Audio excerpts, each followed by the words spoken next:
6.7 then, solving factorable polynomial equations.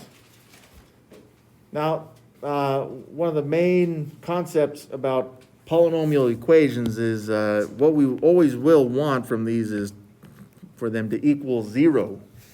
If it does not equal 0, then we will force it to equal 0 with our principles of equality.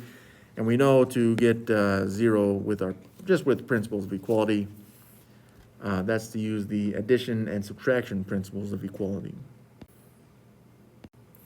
So factoring expression will help us to solve an equation. The equation must be equal to 0, just like we saw on that last slide. Now here's the thing though, okay, with stuff that equals 0, especially equations, okay? So if you look at two factors, a and b, a times b equals 0. And you know, you could even add another factor on here if you wanted to. Well, I didn't mean for that to spell cab.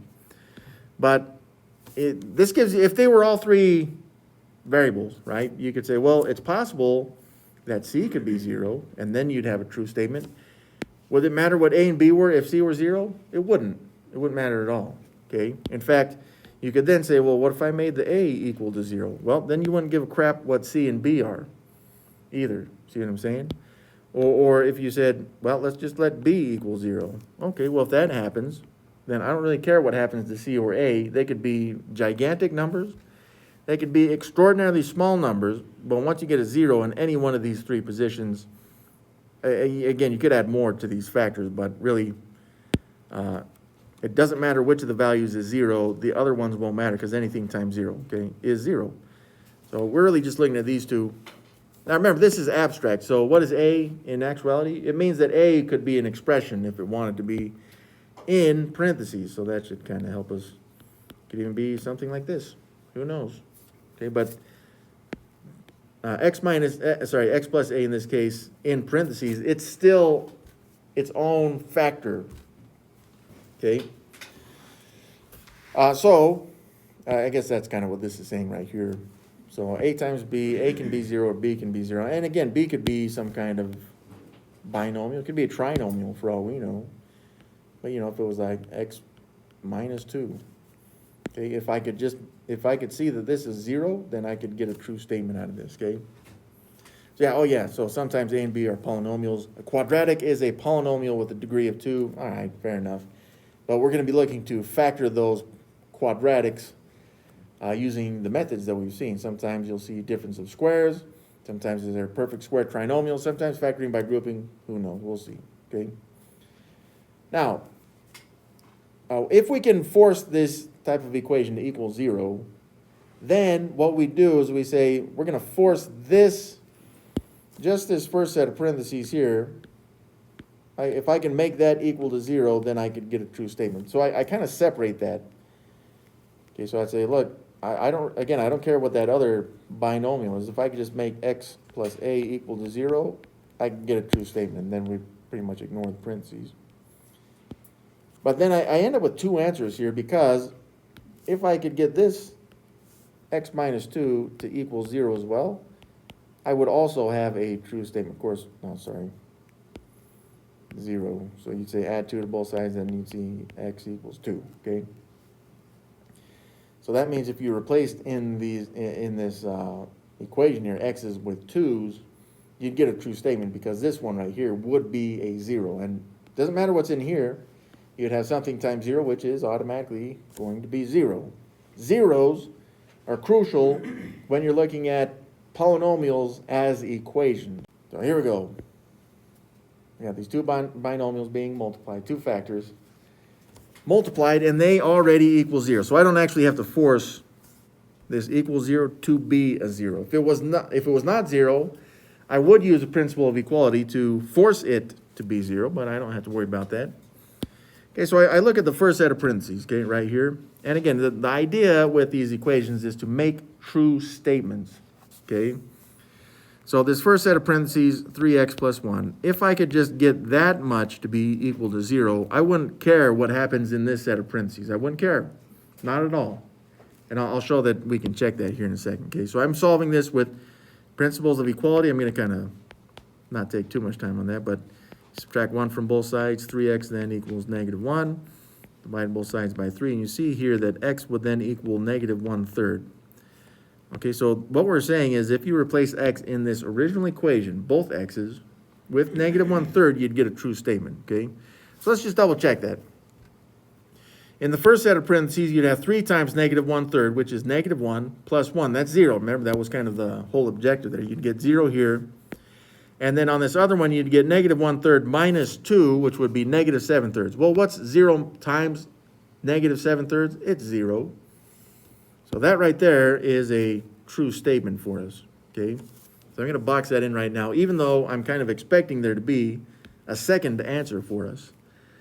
That's from the x minus 2. If I could just make the x minus 2 equal 0, remember those absolute value equations where they had 2 solutions? There's another situation where we're looking at 2 solutions here, okay?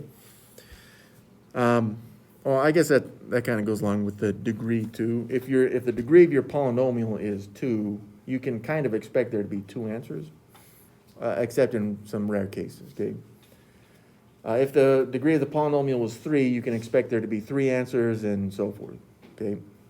Which is why when we had equations with only 1 variable and it had a degree of 1, we had 1 answer, okay, most of the time. So solving this, I would say, let's go ahead and add 2 to both sides, right? So that's going to zero that out and drop by x, which equals 2. So what we're saying here with this green x equals 2 is if you replace these x's with 2's, you'd get a true statement, okay? So let's go back to this original one. 3 times 2 is 6 plus 1. That gives me 7 in the first parentheses. But the second parentheses, what are we even expecting out of that? We're expecting this to be 0.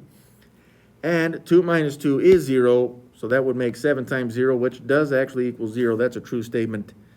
And now I know that x equals 2 is also a solution to this equation. Now, of course, you'd just type in both answers into the homework with a comma between, but you definitely will have 2 answers from this problem. So this is kind of new, right? So there is an expectation that there's some questions, you know what I'm saying? If you go back here, like let's say when I checked x equals negative 1/3. So in the first set of parentheses, remember that? I got 0 out of that first set of parentheses. That means that I didn't really care what happened to this other set of parentheses, even though if you replace x with negative 1/3, we got negative 7/3 on that one. But I didn't care if it was a fraction. I didn't even care what it was. It could have been another 0. I didn't care. I just knew that if once I multiplied it by 0, I would get a true statement because it equals 0. Just like with green, right? With the x equals 2. I was just wanting this binomial here to be 0 because once I got it to be 0, the other factor, 3x plus 1, it was 7, remember? But I didn't care that it was 7 because I knew multiplying it by 0 would result in 0, which is a true statement. All right, now that one kind of came to us already factored, right? So we saw once it was equal to 0, we didn't have to force it to equal 0 on that last one, but it came to us already factored in 2 separate binomials, right? If it comes to us in some kind of trinomial, even like a binomial, right? Or even a polynomial with 4 terms, we could look to factor by grouping. We can look to factor by perfect square trinomials or difference of 2 squares kind of business, that kind of thing, okay? But again, if it comes to us even as just a regular trinomial, then yeah, we may look to just factor by grouping as well, okay? So we need to write the equation in standard form. And so again, if this doesn't equal 0, we may have to use principles of equality to force it to equal 0. And then if there's already 2 factors being multiplied here, we may have to actually distribute those and then take care of the principle of equality, okay? But it's imperative that it equals 0 because it's going to give us a bit of a shortcut. In the future, they're going to call these roots whatever, okay? Then we'll factor the polynomial completely. Once we got everything combined and it's equal to 0, factoring the polynomial completely, sometimes with a greatest common factor as well. And set each factor containing a variable equal to 0, just like we saw in that last one, right, where we said that both binomials equal to 0. We solve those equations, and then however many solutions there are, we've checked those in the original equation for truthfulness, okay? And this is kind of a crucial point where we don't usually think about it like this, but you'll find that some values will not always work, which is why it's crucial to check in the original equation. And why will they not work? It's because of the squaring of the x, right? Like if you end up with a negative value for x, yeah, sometimes those may not work in the original problem, and there's reasons for that, but we're not going to cover that in this class, okay? But you need to check, because if you put values that don't work, then you're going to lose points. All right, let's look at this one, okay? Now remember, this is, it's only two terms, a squared, and compared, this is going to equal 121. Now, could you use principles of equality on this? Yes. But I don't remember that we've covered those principles of equality yet. So I'm going to skip it, okay? And, well, it's kind of like a polynomial unit, right? So I'm going to continue with that too. So my objective right now, the first thing I'm going to do is try to make this equal to 0 with a principle of equality. All right, well, that means I'd have to subtract 121 here to make that a 0, which is, again, that's kind of the point. But if I do it to one side, you'll have to do it to the other side, okay? So this then would show a squared. Those are not like terms that I can combine, so I got to keep them separated like this. But now at least it equals 0, okay? And then I would look for difference of squares kind of stuff, right? So that's that, let's see if I can get that up there. Yeah, right there like that. So I'm going to look to split these up. So let's look at what this would be split up. So something squared, right? We've got the minus sign, something squared there. So first off, I would have a squared. And then 121 would be 11 squared. Again, you can use your calculator if you need to. But what does this do for us? Well, it splits this up into two binomials with minus and plus between the a and the 11 value. So A's are first and then 11 second here. But remember, this is an equation in this unit, so we're going to make this equal to 0. Okay, so now that I split it up, first I made it equal to 0. That was good. Then I factored it out with the difference of two squares rule. And now I got these two binomials. But now that I have those binomials, I'm going to look to see if I can make them equal to 0, right? So I'm going to take the first set of parentheses. I guess do this in red. That would be a minus 11. If I could make that equal to 0, I'd get a true statement. So I'd add 11 to both sides. Just solving the equation. A would then equal 11. Would that work? Well, that would be 11 to the power of 2, which is 121. Yeah, that works. Okay. All right, well, let's check the other one. Okay, so that's a plus 11. Well, a plus 11. But then if I could just make it equal to 0, then our original equation here and here would be true. But a plus 11, that means I'd have to subtract 11 from both sides. So a then would equal negative 11 right here. Well, what happens if you put in a negative 11 there? If you use your calculator to check this, make sure you put that negative 11 in parentheses. Otherwise, it thinks there's only one negative, okay? But negative 11 times negative 11 is actually 121, so that checks off. So like I said before, we end up with two answers on this one. A equals not just 11, but also negative 11. There it is. Now, I did mention that, yeah, there was kind of a principle of equality that we could have used here in the beginning. Remember, whatever you do to one side, you got to do to the other side. It's a square root. On this one, you could have square rooted both sides, because square root is kind of the inverse operation with squares. It just makes that 2 a phantom 1, but you still have to square root the other side. Now, if you do that, you get a positive 11, but that's just the primary root. It's really plus or minus. It's positive or negative 11 that would work, just like we saw right here. And again, you should check, even if you use this method to check these types of problems, just make sure you check, make sure you get a true statement. I did jump the gun on that one, but I believe we'll see it eventually anyway. Oh, okay, so here we go. This one's good. This one's already equal to 0, so I don't have to worry about principles of equality to force this to be 0. That's nice. So I look at this. This is a binomial for us. And just like we've done before, I would look to see if there's anything I can factor out from both of these terms. And in this case, all I can factor out here is an x. Okay, so let's look at both terms and factor out an x. Well, what does that leave me with? The first term is x squared, x times x, so I'm just left with that x. And then the negative 3x, we just factored out the x part, so the minus 3 there remains. Now, of course, this is still equal to 0. But now that I've gotten this far, there's nothing else that I can look to factor. Not by grouping, not by difference of perfect squares, nothing like that, okay? And so I got to split both of these up. Now, at this point, sometimes with just the lack of experience, we say, what do you mean by both? Of course, I think a lot of you see the x minus 3, right? If I can make that equal to 0, then I can force that original equation. It should be true, right? So I'd say, well, plus 3 from both sides.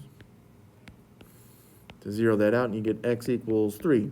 Okay, and will this work? Well, that'd be 3 squared, which is 9, minus 3 times 3, which is 9 minus 9 is 0. So that's true. That checks off. The other term I'm talking about is the x out there in the front. If I could just make that equal to 0, there's not much work to do here, but if I could just make it equal to 0, I'd get a true statement. Let's check. Now, if this was more of an expression than just x, I would look to use principles of equality like I did here, but there's nothing. It's just x. So what's 0 to the power of 2 is 0. Minus 3 times 0, that's 0. 0 minus 0 is 0. So that means that if you could make x equal to 0, you'd get a true statement like we did. But if you could make it 3, you'd also get a true statement like we did. That is my two answers right there. The x out here in the front is by itself its own factor. It's just not being shown as a binomial, right? I mean, we could kind of force it to be binomial by saying a plus 0. That doesn't really do us any good, right? So that's it by itself, though. If we need to remember to think of it as its own factor, because it is. It's its own factor. Now, if this was just a number, I wouldn't care about that. But since it's a letter, a variable, yeah, that means we could replace it with a value, in this case, 0, and force this original equation to be true. And again, we are checking both values to make sure it is true. We haven't seen anything that's false. I don't know that we will today, but it's possible we might. Yeah, and I'll emphasize that too, right? If you replace this x with 3, 3 minus 3 is 0.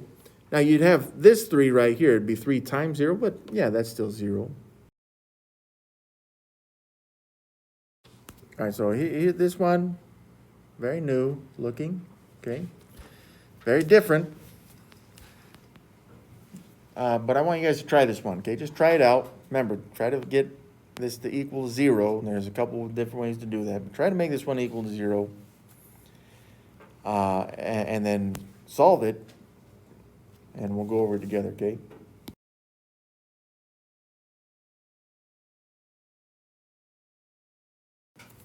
All right, so what I'm going to do is, on this one, is to kind of make this equal to 0.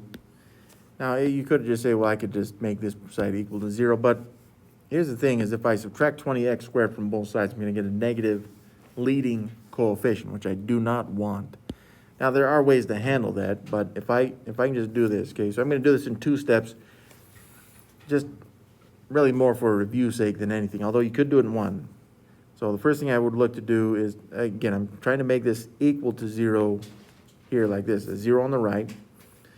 So the 13x, I'm going to 0 that out first by subtracting 13x. But if I do it to one side, I got to do it to the other side as well, okay?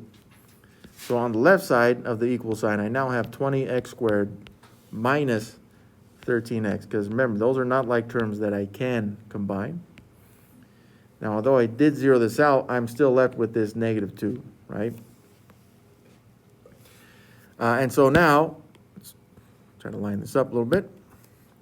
I will add 2 to both sides. Now again, the 2 there, though, is still not a like term with the other term. So I got 20x squared minus 13x still, but now I got to tack on that plus 2 because it's not a like term that I can combine with, okay? Well, what does this do for us? Negative 2 plus 2 is 0. And again, I need something to be right there. And we're purposely trying to make that a 0, so I don't want that to be a phantom 0, okay? So this now is my polynomial that I'm looking at. And that's okay, it's a trinomial. I don't see any greatest common factors that I can yank out of all of those terms. And that's okay too. So I'm just gonna look to factor by grouping on this one because we don't have any shortcuts when it's kind of set like this. If the 20 were a perfect square or the 2, then I may be looking for perfect square trinomial stuff, but I don't see that they are. So factoring by grouping, here we come. Okay, so let's make ourselves a little bit more space. And remember, we got to take the 20 and the 2, and we got to multiply those together, right? So that's going to be 40. So I need 2 factors of 40 that would add up here to negative 13. So, all right, well, let's see. 1 and 40, no, that's no good. How about 2 and 20? Nope, still no good. It's not divisible by 3, but 4 and 10, it's pretty close. Let's see, how about 5 and 8? Oh, that seems like a winner right there. Now, the problem is right now is that I looked at a positive 40, which is, the 20 and 2 are both positive, so the product itself is positive 40. But when I add 5 and 8 there, and we've seen a situation like this before, if I add 5 and 8 right there, I get positive 13. But the middle coefficient is negative 13. Well, that's easily taken care of because we can make both of these values negatives. Okay, and then, behold, this is a negative 13, just like we want. Okay, so I'm going to take that negative 13x and I'm going to split it up into those two x terms. Okay, negative 5x's and also negative 8x's. Okay, the other two terms, 20x squared, stays the same. And same with the plus 2. Now, I kind of tend to ignore the equals 0. You're welcome to tack that on if you'd like. Because really all I'm looking to do is factor that trinomial, right? But now that we have a polynomial, we're looking to factor by grouping. So let's go ahead and do that. I got my first group right here. I see that from that group, I can factor out, looks like a 5 to begin with. So 20 divided by 5 is 4, and then negative 5 divided by 5 would be negative 1. But I can also factor out an x from both of those terms. So the x squared now is an x, and then the x from the 5x is just, it's gone. Okay, so I thought I may not need that negative 1 there, make that a phantom 1, but I do need it. We got a 4x minus 1. Now that's from the first grouping that we factored. And again, since I got a 4x minus 1 here in this parentheses, I'm pretty much expecting a 4x minus 1 in this other set of parentheses. And some students even have a tendency to just kind of put that in there, knowing that they're going to have to factor something out to make it like that, okay? Whatever you do is up to you. So I'm going to look at this grouping right here, and I see the leading coefficient there is a negative 8, so I'm going to factor it out as a negative 2. Because 8 and 2 are both divisible by 2. There's no x's that I can factor out there. So negative 8 divided by negative 2 is positive 4. That's how many x's there are. And then 2 divided by negative 2 is negative 1. And once again, we see that we got 4x minus 1, 4x minus 1, just like we kind of wanted. And so now we're going to factor out that 4x minus 1. And then the other set of parentheses, got the 5x and also the negative 2. Now, yeah, this was an equation, though, so it does need to equal 0, right? So more space. So we're going to split this up. We have the 4x minus 1. That's one of our factors. If I could make that 4x minus 1, and I guess I'll do this one in red, 4x minus 1. If I could make it equal to 0, then the whole thing would be 0 because one of the factors is 0, and we're just dealing with factors. So solving this one, add 1 to both sides. Drop your 4x, which now equals 1. Divide both sides by 4. We get a fraction on this one, but that's okay. I get x equals 1/4. Okay, so let's go back and check. Well, I guess I need a calculator for this one, but this would be 20 times 1/4 squared. So that'd be 5/4. Okay, that's the left side. Okay, what about the right side? 13 times 1/4, and then minus 2 equals 5/4. Okay, so that checks off. And now I know that x equals 1/4. That's one of our solutions. That is a solution. It makes the original equation, the original, true. Notice I was not checking here. I was not checking here either or there. I was checking right here, right at the beginning, okay? But that was just one of the factors that was 0. How about the other one? Well, let's go ahead and make that equal to 0 as well, right? So if I could make, I guess we'll do this one in purple, 5x minus 2. If I could make that equal to 0, I'd get a true statement. So add 2 to both sides. Here to 0 that out, drop the 5x, which equals 2. Divide both sides by 5, and yeah, we get x equals 2/5. All right, but will that work in the original equation? Let's go to the calculator. 20 times, so I got parentheses, n over d, 2/5, close parentheses, squared, enter. I got 16/5 on the left side of the equal sign. How about the right side? 13 times 2/5, minus 2, enter, 16/5. Okay, so that one also checks off as a solution. So we got the two solutions that we wanted, the two that we needed, and we're good. That's it.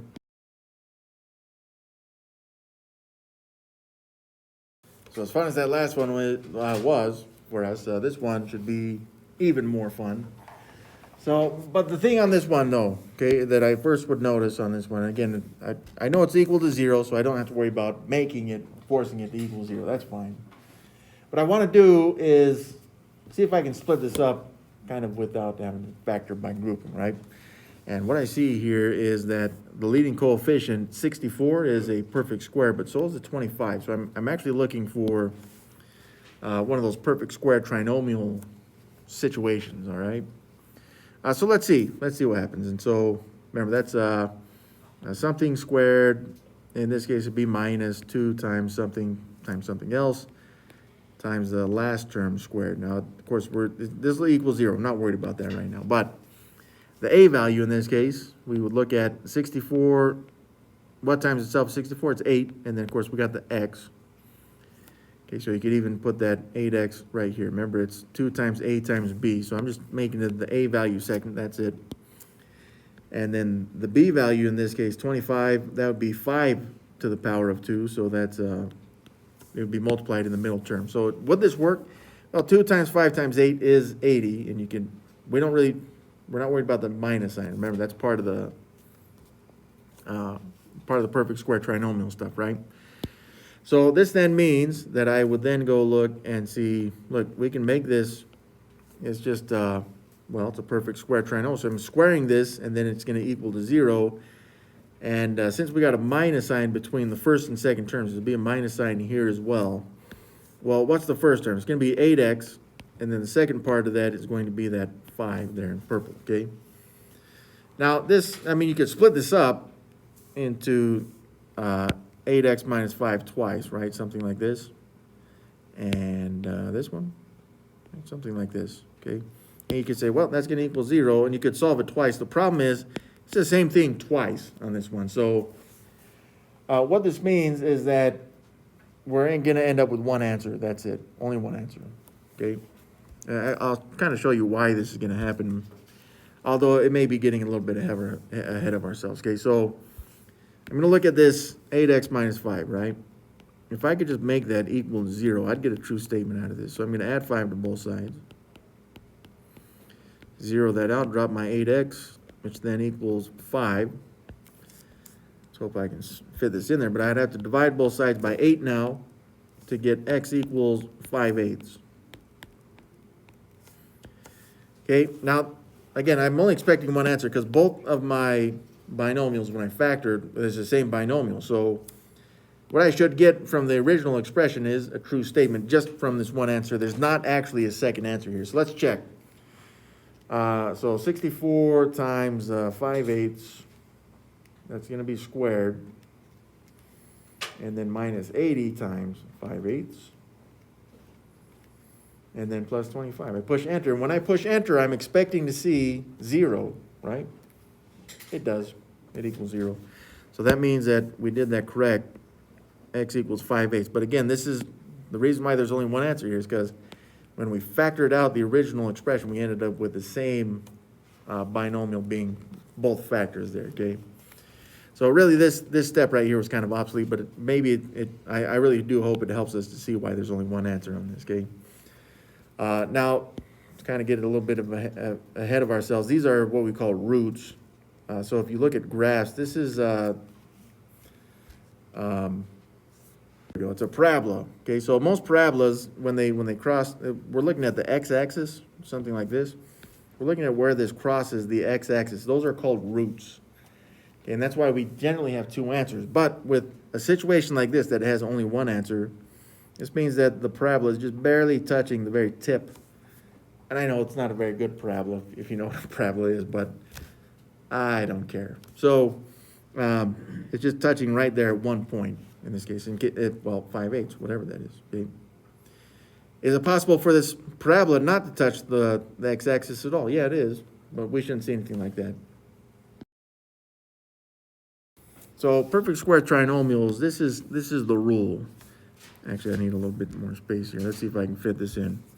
So it's a squared plus 2ab. I guess in this case it was minus, right? So I'll show this with the minus sign. Minus 2ab plus b squared. It's always plus b squared.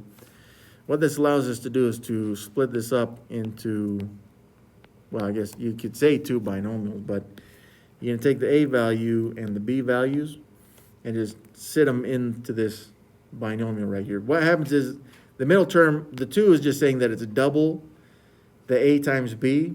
And I know we saw a problem that was like this, but again, this kind of goes back to the rule, which we've seen more or less derived for us. Oh, sorry, that'd be a minus sign as well.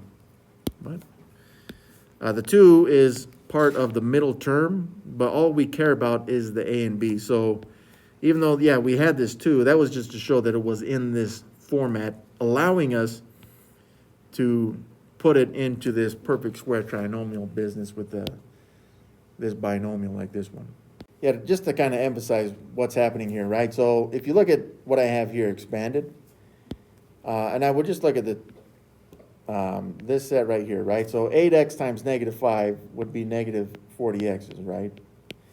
But you get the same thing from this. That's -5 times 8x, which would be negative 40x's. So that's why it's double a times b, because a times b is negative 40x, but we got to double it when we factor out, when we distribute between these two binomials. Okay, so we got this one right here. And again, we got two terms right here. And so I would be looking at the difference of two squares rule on this one, which means that the 9 and the 16 would have to be perfect squares, and they are, okay? So I'm just kind of breaking this down, right? Remember, you're looking for something squared minus something else squared. In this case, the 9x squared would be 3x. That would be to the power of 2, all of it. And then the 16, well, that'd be a 4, okay? So this allows us to break this up into two binomials with subtraction and addition between the two values. 3x I will put first, and then the 4 second. Now this being an equation, it does equal 0, and I'm looking to solve both of these binomials for 0. Some students get this mixed up. They say, well, this is the same binomial. It's not, because the minus and the plus sign, they are different, so we have to solve this twice. Okay, so I'll do this one in green. So that'd be 3x minus 4. If I could make that equal to 0, the original equation should be a true statement.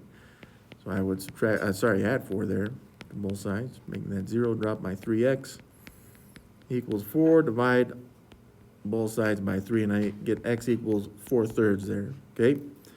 Now, will 4/3 make this original equation true? Let's find out. So 9, I have this in parentheses, 4/3, close parentheses, squared, minus 16. Again, when I push enter, I should expect to see 0, and I do.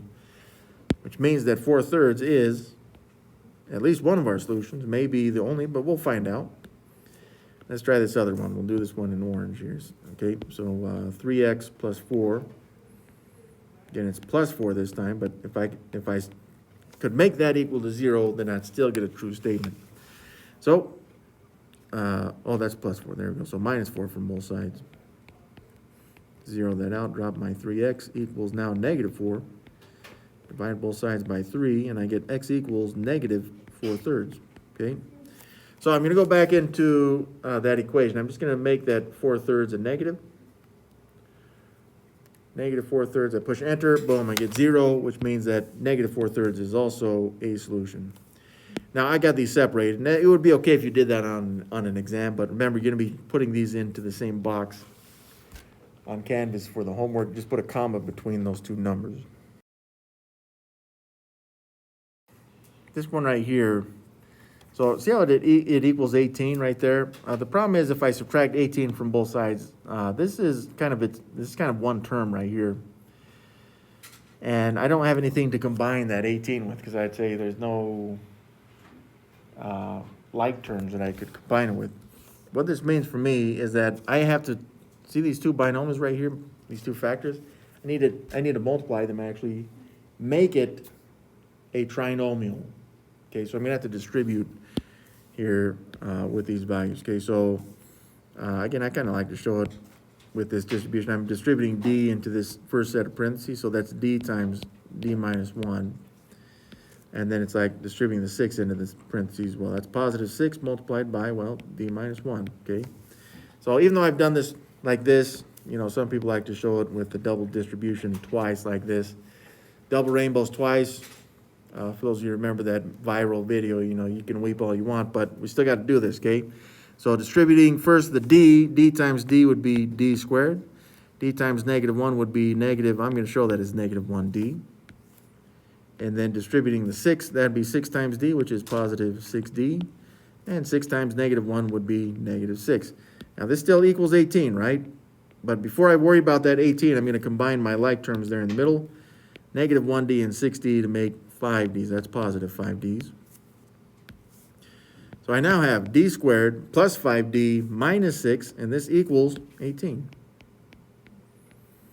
Okay? Now, like I said before, so we made this a trinomial again, and so we now have a constant term here that will allow me to combine it with the 18 right there. If I didn't do that, it would be very messy, okay? So I'm going to get rid of that 18 right there, which really I should have put in black right there. All right. Well, I'm going to get rid of it by zeroing it out, so I'm going to subtract 18 from both sides. Again, I now have a like term to line it up with right there. But negative 6 minus 18 would be negative 24.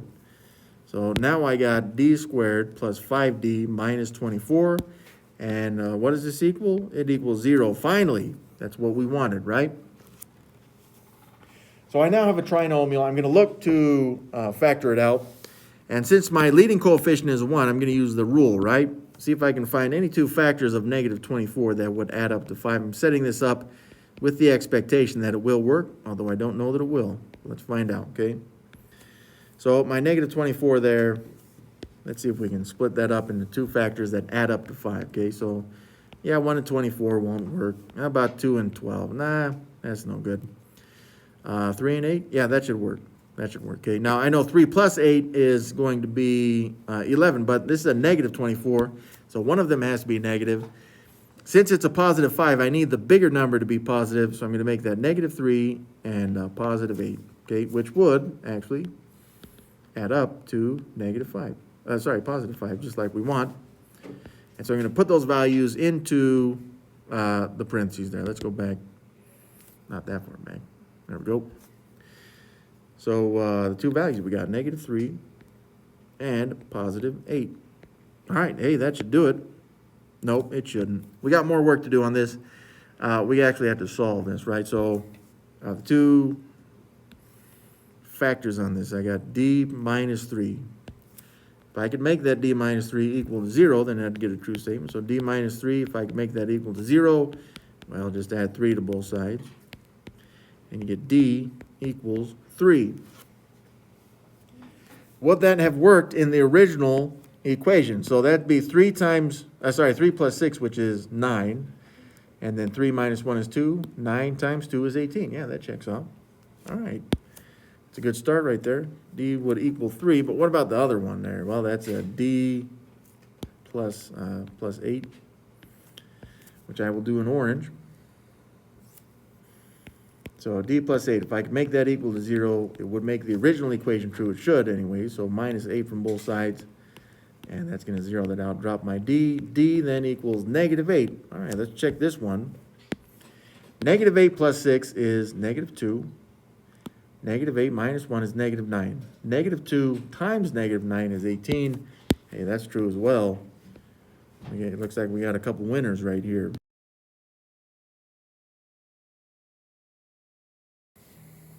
Our favorite word problems.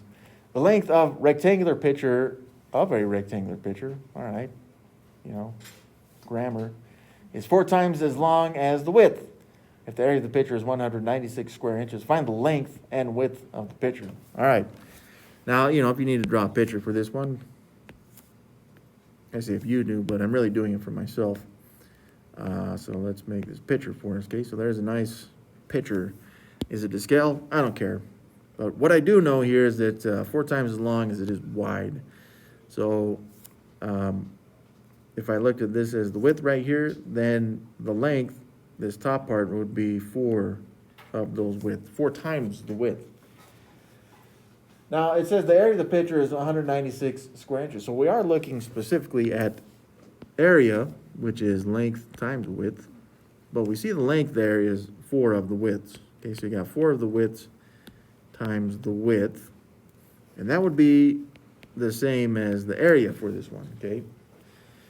But in addition to the telling us that the length is 4 times the width, well, they told us the area of the picture is actually 196 square inches. So I'm going to replace that with 196. Boom. Okay. This is enough of an expression that we can solve this. Okay. So I would multiply the 2 w's, and what do I end up with? W squared. So I got 4w squared equals 196. Now, there's a couple directions you can go from here. You could subtract 196 from both sides and then use the difference of 2 squares rule. But I'm pretty sure 196 is divisible by 4, which is going to simplify this even further for us. Okay, so I'm just going to check to see if that is true, though. 196 divided by 4 is 49. Okay, so this means that if I use the principle of equality for division and divided both sides by 4, it's just going to simplify this expression a little bit for us. If you squared the width, you would end up with 49. There we go. Okay, this is a little bit easier for us to solve, and it's true if you wanted to square root both sides, that's fine. As long as you understand, you need both answers from that, okay? Since we're in the polynomial unit, I'm going to continue with the polynomial part of this by subtracting 49 from both sides. Okay, so that will zero that out just as expected, but then we'd have that w squared minus 49. That is a difference of 2 squares there. Because the 49 would be like 7 squared. So skipping a little bit of step here, I hope that's okay. But you'd have minus and plus, and it's the w squared, so there's a w's. And 49 would be the same as 7 times 7, so we got some 7s here. Now remember, this needs to equal 0, right? Technically speaking, you only got to do this once, but I'm going to do it twice to show you what happens. Okay, so let's look at this first one, w minus 7. Okay, w minus 7. If we could make that equal to 0, it'd be true. So add 7 to both sides, and you'd see here that the width would equal 7, in this case, inches. Okay. Now the problem with the second part here is that you got w plus 7. Well, what happens there? What will happen? W plus 7. Here, I'll do that at the top right. W plus 7. If you make it equal 0, subtract 7 from both sides. That will zero out, but you end up with w equals negative 7. The problem here is that you can't really have negative 7 inches, but you can have 7 inches.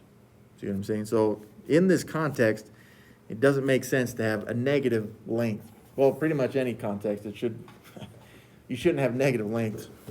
Now that's just the width. It did ask though for the length as well. So let's go ahead and find that out. So remember, there's the length of the picture is 4 times the width, so 7 times 4, boom, 28 inches in length. 2 answers, this one and this one. Would that work though? Well, what is 7 times 28? Let's just see if that gives us the accurate area there. Yeah, it should be 196, right? Sorry, just more for me than you guys, but yeah, it is 196. Boom. All right, the product of 2 consecutive odd integers is 195. For all such pairs of integers, the set of positive integers, so we want these 2 values right here. I think it's kind of set up like this on the assignment where they say x equals and x plus 2. And right now we're getting used to this, I don't know, they're odd integers. It doesn't matter if they're even, by the way, but why is this x plus 2? Because the number that's bigger than the smaller one is 2 bigger because they're odd, right? 1, 3, they're 2 away from each other. 3, 5, 2 away from each other. They're always 2 away from each other. It would be the same, though, if they were even, okay? So what I'm going to do here is, I know that really they've kind of set this up for us. X is the smaller number, okay? The smaller number. So what this means is if you took the x and multiplied it by the next number, the next odd number, then you'd have to multiply it by x plus 2. That's the next biggest odd number. But it's saying that if you do that, it would then equal 195. So that's going to equal 195, okay? Like this. Okay, well, that then becomes an equation that we need to solve, but I need a little bit of space to do that. So I'm going to do that in here in the top left. All right, so from here, I would distribute the x first, okay, because remember, we don't want this to be 195. We want it to equal 0. It's just equal to 195 right now. Dang it. All right, well, that's fine. So x times x right there, that'd be x squared, and then x times 2, that'd be 2x's. Now this equals 195. I think some of you would have subtracted 195 by now as well. That's fine. You'll end up with the same expression that I will, but minus 195 from both sides. That will make this equal to 0, just like we do want.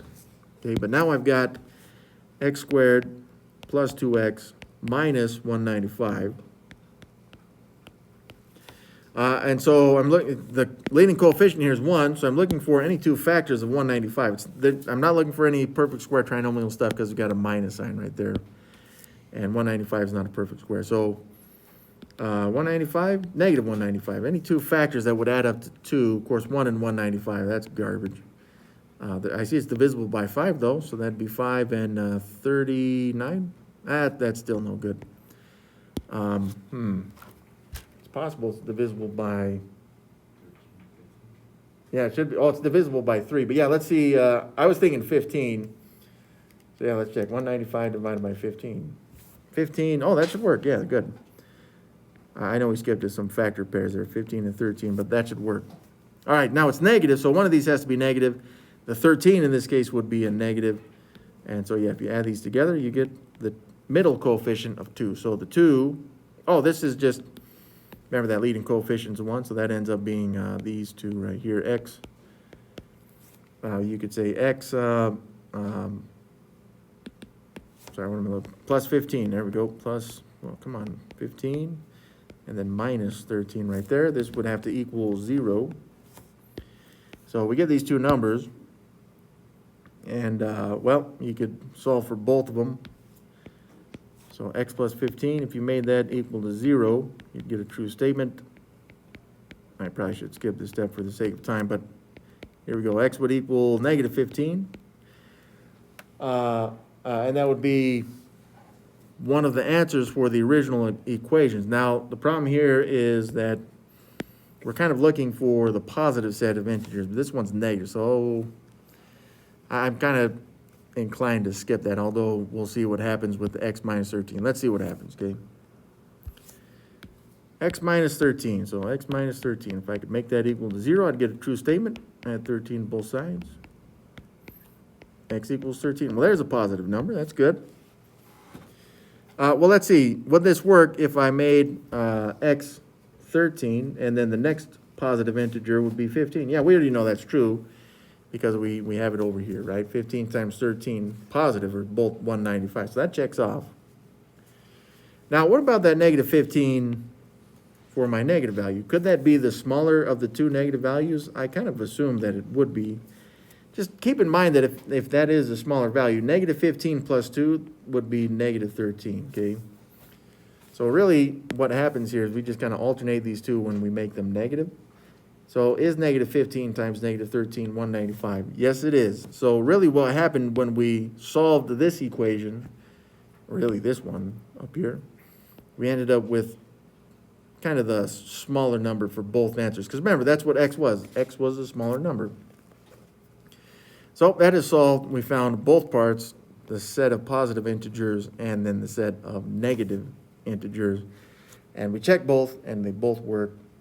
Hey, I think that's pretty good.